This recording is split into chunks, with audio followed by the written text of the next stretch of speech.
I'm Leona Dooley, and this is Ebony, Ivy, and Thyme, where we work hard, we love God and family, and we know that everything else is just gravy. Today in the kitchen, and in fact this week in the kitchen, we're going to be cooking up delicious meals for our family. Now, let me tell you this story. Last week, we started out with a light 1 inch of snow. And for this particular area, this is not an area that is a heavy snow area. This is an area that at the most we usually get bad ice storms, and we may have one major snowfall, but that doesn't usually come until the end of January or February. Well, guess what? Wednesday, we got the inch. It fell, and those flakes were huge. They were absolutely beautiful. And by 12 noon, every evidence of any snow was gone.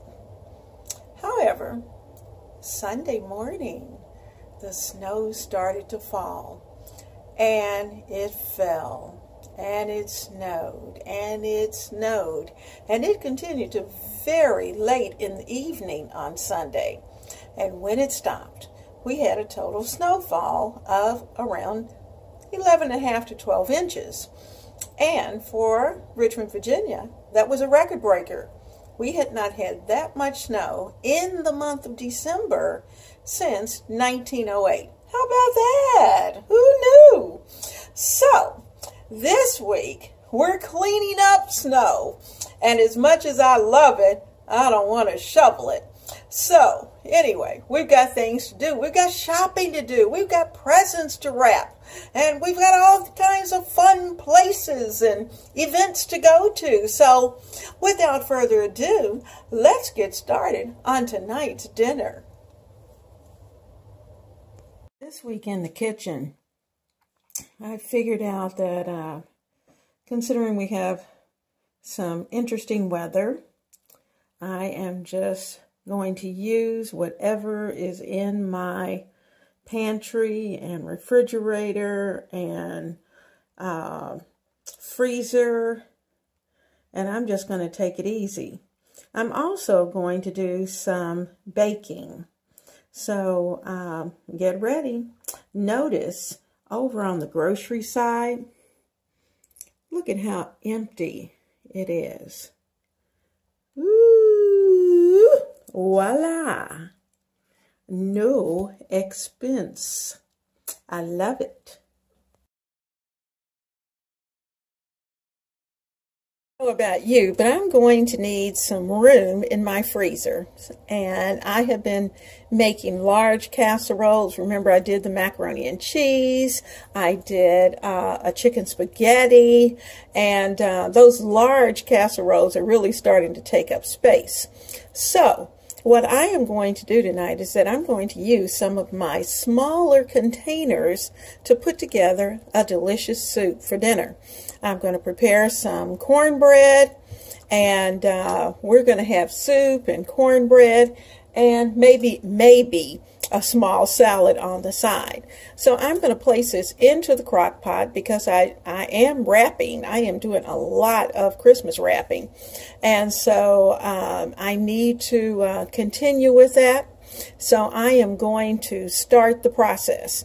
So in this crock pot, I'm going to run hot water on this container and slip it into my crock pot. In fact, there's 2 that I'm going to put in, and I think they'll fit. I'll add more chicken broth, and I'll wait until it really starts to break down. And in fact, what I may do actually is to put it in the microwave and get it started, and then put it into the crock pot. But I wanted to have a chance to simmer on low. I'm going to add additional vegetables into the crock pot as time goes by today, and we're going to cook up a vegetable soup. So let's get started. In this container, I have 3 of those Chinese soup containers. You know, the big ones. Let's see, I'll show it to you in just a second. There it is. Chinese soup container. I have 3 of these full of a chicken. One is chicken and rice. One is the potato corn chowder. And then I added a 14.5-ounce can of corn. Also a 14.5-ounce can of tomatoes. I'm going to close this baby up because it has enough of everything.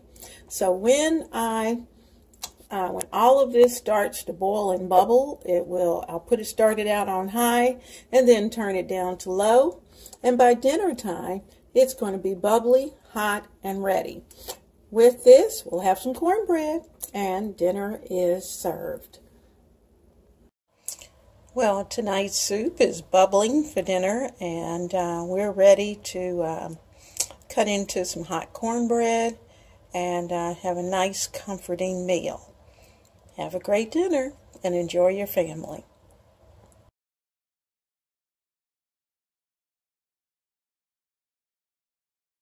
Tonight's dinner is going to consist of Hasselback potatoes, some Brussels sprouts, and a New York strip steak. So stay with me. I love these little Hasselbacks, and I'm going to get them nice and oiled up and seasoned up, and we'll be ready to go. It's out of the oven so you can see what I'm about to do. I'm going to add about a pat of butter to the top of each of the steaks, like that. One, and there's 2. I'm going to put them back in the oven, turn the oven off because the potatoes are just about ready.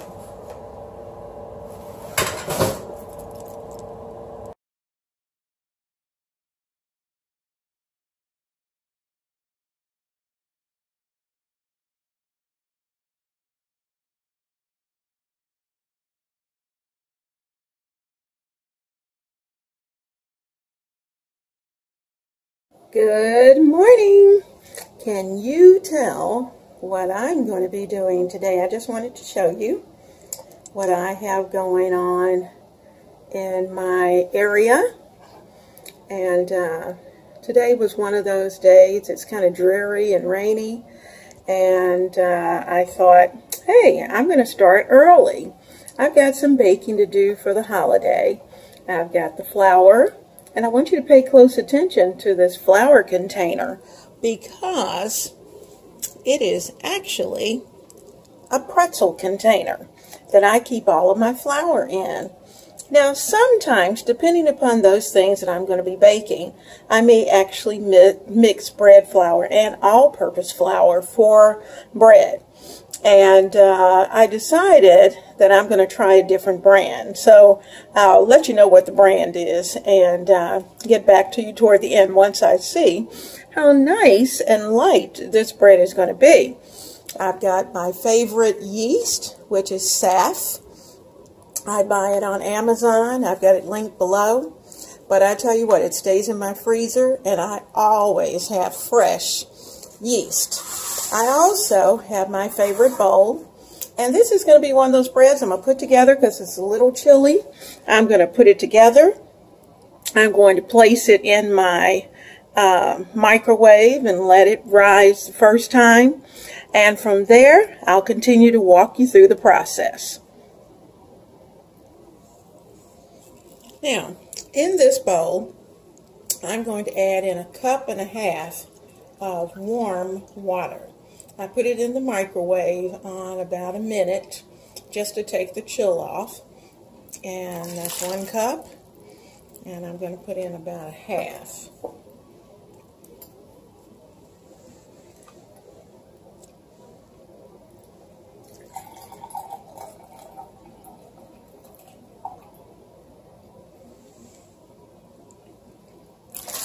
Okay, I got 1.5 cups of water. I'm going to add in, remember this is my favorite cup that goes with my dinnerware, and it measures exactly 1 cup. Now, to be honest with you, it's not my favorite cup for coffee because it doesn't hold enough. I want a mug. But I love this little cup, and I use them all the time for measuring.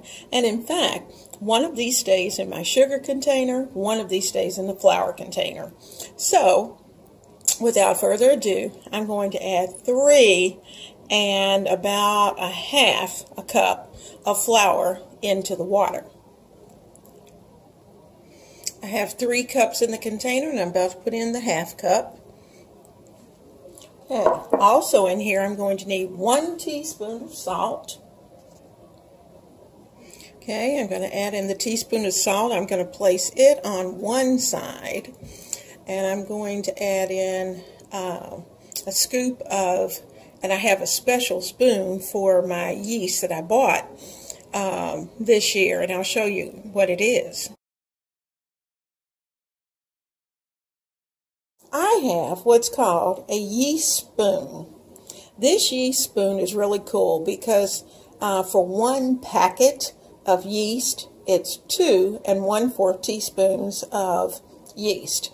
That's what you would have to measure out. This yeast teaspoon measures exactly 2 1/4 teaspoons of yeast. So I'm going to measure that out, and I'm going to add it on the opposite side of the bowl. Now here's my 2 1/4 teaspoon in my yeast spoon, and I'm going to place it on the opposite side of the bowl. Now the reason for doing that is because sometimes salt has a tendency to slow down the yeast. And I was reading a bread book, and it said to always add salt on one side, yeast on the other. Now I'm also going to add a couple of tablespoons of sugar. And I'm going to add it over on the side of the yeast because, you know, sugar helps to feed the yeast. If you want to use honey, you can certainly do that. I don't have any right now, so because of that, I'm going to use some organic sugar in my mix. Okay, I have my sugar. And I'm adding in about 1/8 of a cup of sugar into the mixture.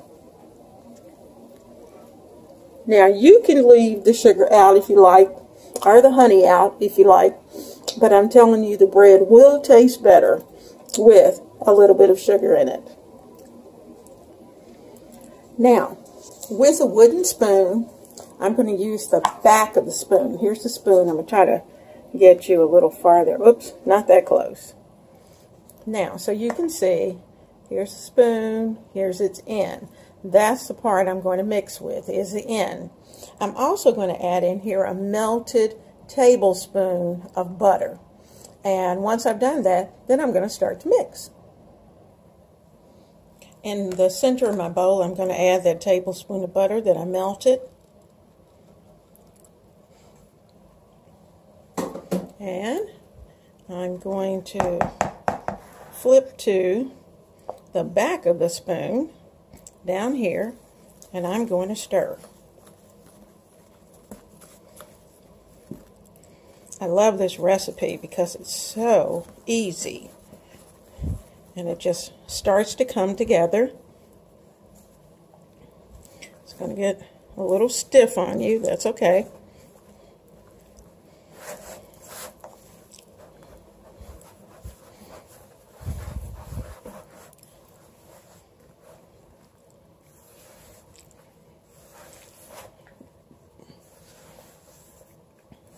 The reason for using the back of the spoon is just because it's easier to cut through the flour, and you're going to have a little bit of flour always on the bottom of the bowl, and you just keep mixing, and eventually it will all come together. And you can feel the warmth of the water and the reaction between the yeast, the water, and everything else in this mixture. So I'm going to take this off. My hands are clean. I'm going to flip it around because I do have a little bit on my spoon.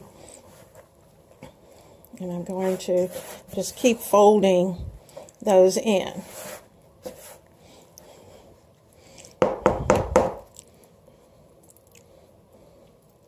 Now I'm going to wet my hands because wet hands won't stick to the batter, and I'm sticking that over in some water. And I'm going to moisten my hands, and then I'm going to bring it together a little more.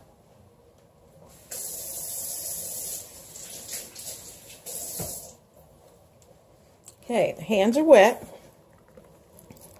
and I'm just going to go around and scoop in the bowl,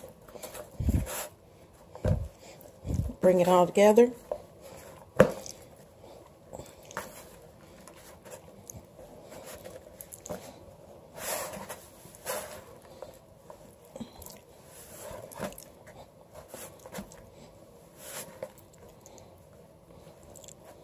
You see the little bit of flour on the side? That's okay.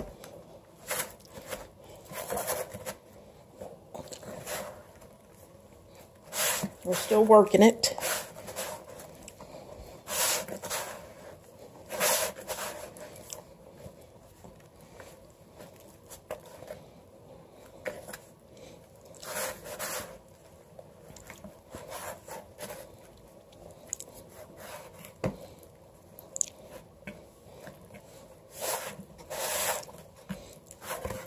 Now, what I'm going to do, this is still very, very, very rough. You can just see the roughness of it.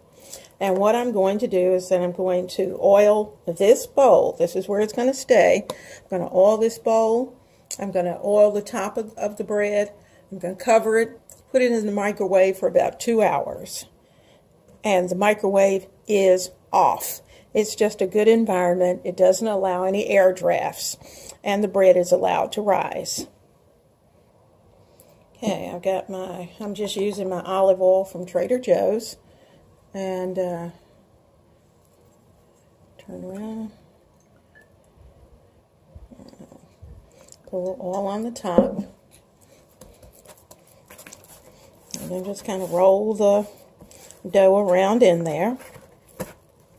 I'm going to put a little bit on the bottom.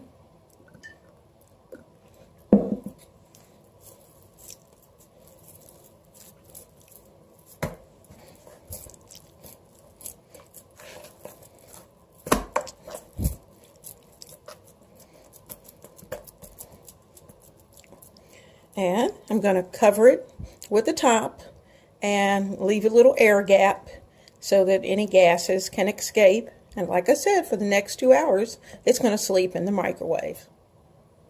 Here's the top to this container, and I'm going to place it over it.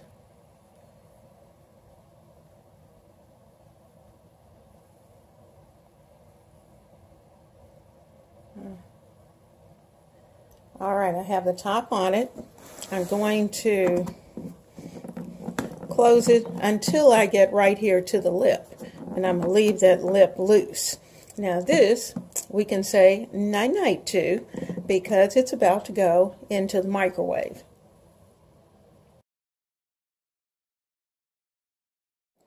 Well, I bet you know exactly what I am about to prepare. I have in this bowl the ingredients for a double batch of Nestle's Toll House cookies. And the only thing I'm going to do different is that I'm going to add in some cranberries in half the batch. Well, in fact, cranberries are going to go in the whole batch in addition to the chocolate chips. But in half the batch, there will be nuts because I have folks, unfortunately, who cannot do the nuts. And so there will be some with nuts and some without. But I'm going to fix up a double batch of Nestle Toll House cookies. Now what I do with my cookies is that I roll them into a roll, and then I put them into the freezer. I do them this way, and then I have my own slice and bake cookies because of the fact that I like the cookies hot, and two, I can save them and do them ahead of time, or do them later. Just fix the recipe and take care of everything else. So I'm about to put everything in the, as you can see, in the mixing bowl. I'm going to put the beaters in and get ready to mix it up, get everything in, and get the eggs in. Toll House cookies are just around the corner.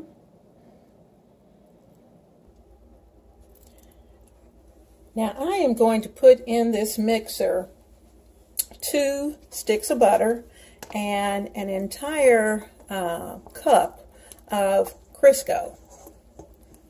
And what I do, I know the recipe calls for 2 sticks of butter per batch, but I like half Crisco, half butter. I think it just makes for a better texture of cookie. They come out much, much better. And so that's what I'm going to do. This particular beater that's on the KitchenAid has a scraper, which will help tremendously. And I'm going to start those. Might help to plug it in, right? I'm also going to throw the eggs in there as well so that they can also mix.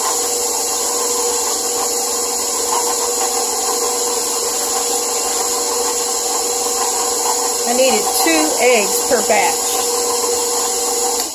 Let me turn that off for just a minute so you can hear me.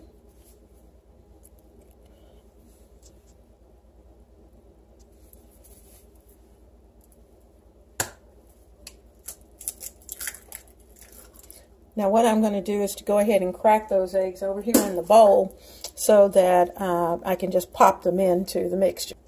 Okay, we're ready to add the eggs.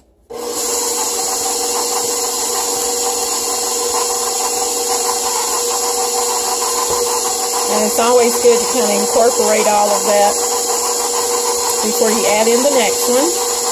2.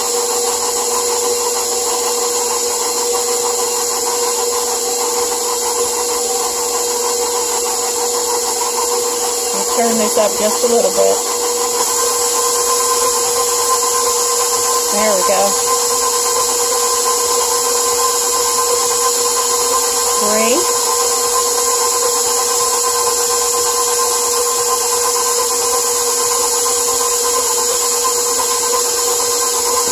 And 4. Now I'm going to let this go for about 2 minutes. And I'll scrape it down every now and then just to make sure everything's in there. I turned the mixer down on low so I can start to add in my dry mixture.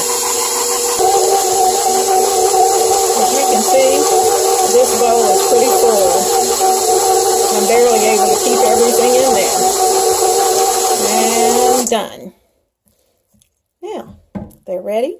I'm going to roll them out into their logs. And then we'll be ready to place them into the freezer. Now, what I decided to do, initially I was going to put it into the rolls and into the logs. And that's not to say I may not take part of this, but those that I plan on doing soon, particularly for the holidays, and I need for them to be ready to go pretty quickly, I'm using an ice cream scoop. And I'm scooping them out onto this wax paper. And I'm putting just enough for a pan, and I'm going to do them by pan. So typically I can get probably close to a dozen per pan. And especially if you freeze them this way, they don't spread as much. Now I'm going to put 3 rows per pan.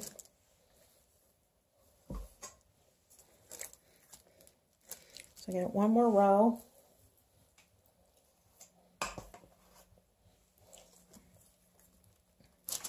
And then when I store them, I will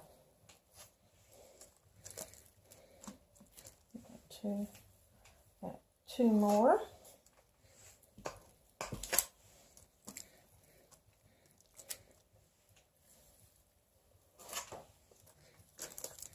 Okay, there's the first dozen. Also, it gives you a chance to see if they really make the number that they say they're going to make. Okay, that's the first pan, and I'm going to put it on a pan, and then I'll slide them into a Ziploc bag. Okay, here's the tip. You notice when I first did this, I did not have a cookie sheet underneath, and guess what? They kind of rolled together, so I had to respace them and do all of that. Now, what I'm going to do is that I'm actually going to throw these into the freezer just like this. Then I'll take all of these, put them into a Ziploc bag, and that way I can just take 1 or 2 out at a time. So these are going into the freezer while I work on the rest. Okay, the second pan is just about done. While I'm thinking about it, keep this in mind.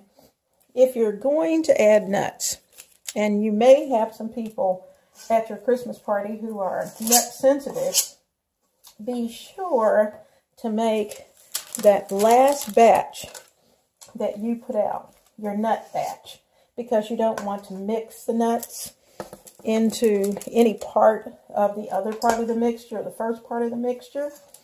Okay, here's the second one. And of course, I wouldn't cook it in this pan because they really are too close. Okay, but I am going to freeze in this pan. On to pan number 3. Okay, this next batch you're going to see has nuts.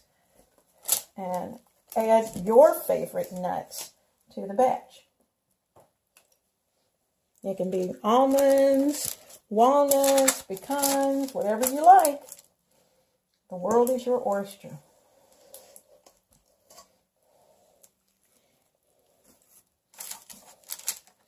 You see the nuts in there?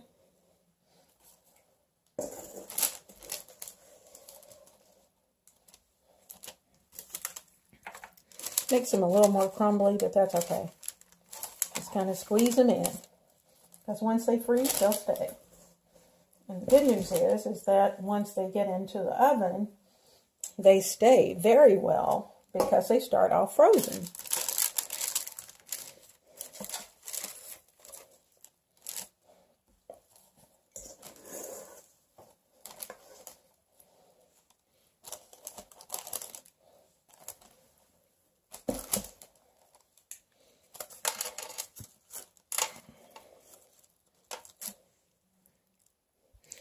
Okay, this is the first pan with nuts, and they're going to be easy to spot. And I think what I'll do is to go through and just take a nut, put it right there on the top of each, those especially that I can't really see the nut.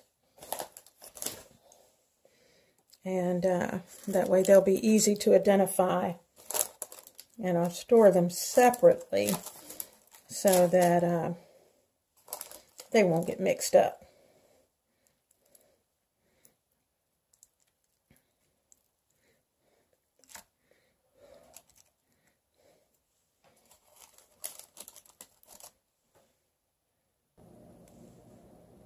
Well, I had to come back in just a few moments just to let you know that I decided to bake off one of the pans of cookies with nuts so that the big guy could have some. So I'll show you what they look like. Well, this batch of cookies will make you sing. Woo-hoo! La la la la la la la la la la la la la la la la la la. They just came out of the oven. Woo! Look at those nuts. Aren't they pretty? There's the cranberries. Now I've got to let these cool off, and I'll give you some pictures so you can see just how pretty they are. Okay, I'm going to see if I can get one up off of this plate. Let's see which one looks the best. I always go for the one that maybe might not be the prettiest, not the smallest either. So I'm going to take this one over here.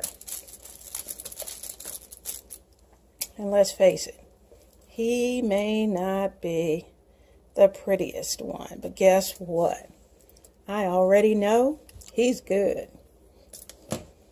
Woo! Look how tender that cookie is. It just literally falls apart. And that's what happens when you combine the butter and the Crisco. Nice, tender cookies. Yummy. Let me get a bite.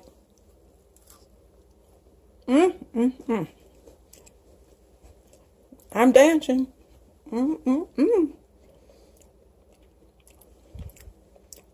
Oh my goodness.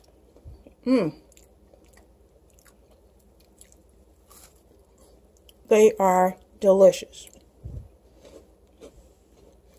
And hot, melted in my mouth.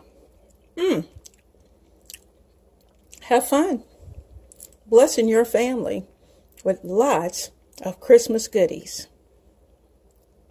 Enjoy.